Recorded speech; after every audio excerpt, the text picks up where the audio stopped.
এরকম twisted ring কিভাবে তৈরি করতে হয় আজকের ভিডিওতে সেটাই দেখাবো।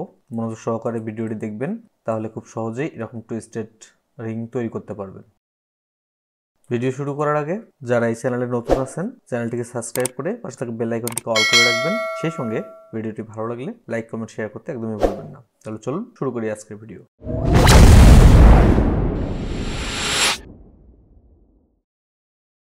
প্রথমেই এটা আর্টবোর্ড নিয়ে নেই। আমি এখানে 1080 পিক্সেল বা 1080 পিক্সেল একটা আর্টবোর্ড নিয়ে নিয়েছি। এরপর আর্টবোর্ড টুলটিকে ডাবল ক্লিক করে আর্টবোর্ড অপশনটি ওপেন করে নিব।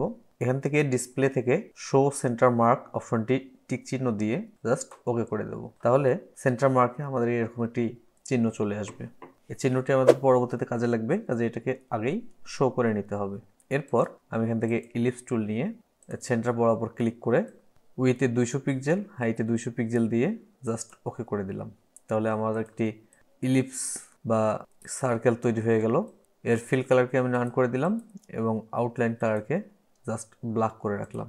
এরপর এটিকে আমি অ্যালাইন করে আর্টবোর্ডের একদম মাঝামাঝি নিয়ে আসবো। তার জন্য আমি অ্যালাইনকে ওপেন করে অ্যালাইন করে মাঝখানে নিয়ে আসলাম। তাহলে দেখুন এই সার্কেলের সেন্টার এবং আর্টবোর্ডের সেন্টার আমার একদম মাঝখানে রয়েছে। এরপর এটিকে সিলেক্ট করে ইফেক্ট থেকে ডিস্টর্ট অ্যান্ড ট্রান্সফর্মে এসে জিগজ্যাগ করে দেব। জিগজ্যাগের এই অপশনটি ওপেন হলে এখানে রিলেটিভ অপশনে ক্লিক করে নিচের এই অপশনটিতে 2 দিয়ে দেব এবং উপরের অপশনটিতে 4% দিয়ে দেব। দেন স্মুথে ক্লিক করলে এই শেপগুলি স্মুথ হয়ে যাবে। এরপর ওকে করে দেব। এরপর এটিকে সিলেক্ট করে এডিটে এসে কপি করে আবার এর ফ্রন্টেই পেস্ট করে দেব। আপনারা কন্ট্রোল সি দিয়ে এবং কন্ট্রোল এফ দিয়ে এটাকে কপি পেস্ট করতে পারেন।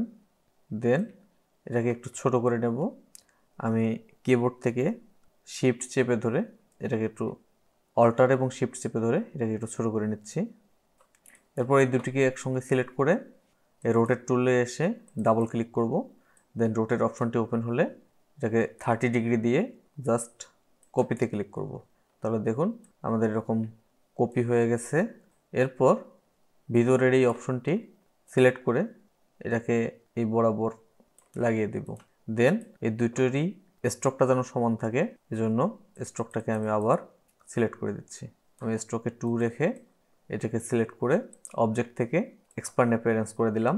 এক্সপ্যান্ড অ্যাপিয়ারেন্স করার পর এটাকে সিলেক্ট থাকা অবস্থায় শেপ বিল্ডার টুলটি সিলেক্ট করে এটাকে মার্জ করে দেব। আমি শুধু দুটো অপশনকে মার্জ করে বাকি অপশনগুলোকে ডিলিট করে দিলাম।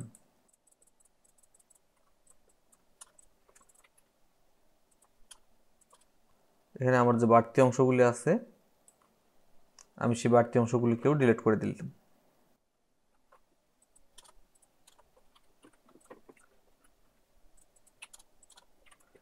যখন আমার শুধু এই অংশটি রয়ে গেছে তখন এর কালারকে আমি পরিবর্তন করব। কালার পরিবর্তন করার জন্য আমি এখানে সস অপশনে চলে আসলাম। সস থেকে আমি গ্রেডিয়েন্ট অপশনে এসে মেটালে ক্লিক করলাম। তাহলে আমার এখানে মেটাল গ্রেডিয়েন্টগুলো সব চলে আসলো। এখান থেকে আমি এই অপশনটা সিলেক্ট করে নিলাম এবং এর স্ট্রোককে কালার করার জন্য স্ট্রোক অপশনটিকে আমি উপরে তুলে নিলাম। দেন পাশের এই অপশনটি আমি সিলেক্ট করে দিলাম। তাহলে দেখুন আমার কালারটি এরকম হয়ে গেছে। এরপর এটিকে সিলেক্ট করে রোটেট অপশনটা সিলেক্ট করে সেন্টারের এই মার্ক বরাবর অল্টার ধরে ক্লিক করব। এ কারণেই এই সেন্টারের এই মার্কটি আমরা প্রথমে শো করে নিয়েছিলাম। এরপর রোটেট অপশনটি ওপেন হলে এখানে 30 ডিগ্রি থাকা অবস্থায় জাস্ট কপিতে ক্লিক করব। তাহলে এটা কপি হয়ে যাবে। দেন কিবোর্ড থেকে কন্ট্রোল ডি চেপে এটাকে আমরা বারবার কপি করব। তাহলে দেখুন খুব সহজেই আপনার একটি এলিগেন্ট সার্কেল তৈরি হয়ে গেছে। এটাকে এখন ছোট বড় যে কোনো সাইজে করা যাবে। চাইলে এর পিছনে আমরা একটি সুন্দর ব্যাকগ্রাউন্ড দিয়ে দিতে পারি। রেক্ট্যাঙ্গেল টুল সিলেক্ট করে আমি ব্যাকগ্রাউন্ডটি দিয়ে নিলাম।